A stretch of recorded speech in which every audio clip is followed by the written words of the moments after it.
আজকে আমাকে যে করেই হোক এই রেসটা আমাকে জিততে লাগবে। যেমন করে এই বোট রেসটা জিততে পারলে আমি পেয়ে যাবো 1,00,000 টাকা। কিন্তু আমি কোনো মতে এই বোটটাকে ক্রসিং করতে পারতেছি না, কি যে করবো কিছুই বুঝতে পারতেছি না। আর এই বোটটা তো দেখি ভালো স্পিড। এই রাজু, তুই কোথায় আছিস? আরে আমি তো ঘুমাইতেছি। আরে কি ব্যাপার, মা মনে হয় ডাকলো? আজকে তো আমি ভুলে গেছিলাম যে আজকে আমাদের রেসিং আছে। তাড়াতাড়ি আমাকে উঠতে লাগবে, তাড়াতাড়ি উঠে যাই আমার মার কাছে। আরে মা তো দেখি রেসিং করতেছে। এই যে মা, শুনতেছো? তুমি এখন সরো, আমি এখন রেসিং করব।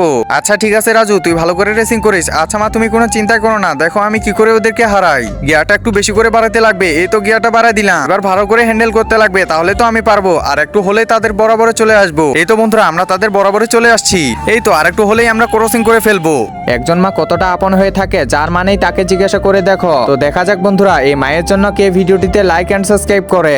আর যারা মাকে ভালোবাসো না, তারা ভিডিওটি থেকে দূরে থাকো। আর একটু শুধু আছে। ইয়াহু, ফাইনালি আমরা তাদেরকে ক্রসিং করে ফেলছি বন্ধুরা। আর একটু পরে আমরা বোট রেসিংটা জিতে যাব এবং জিতে যাব 1,00,000 টাকা। আমাকে আরো অনেক কষ্ট করতে লাগবে। ফাইনালি আমরা বোট রেসিংটা জিতে যাই।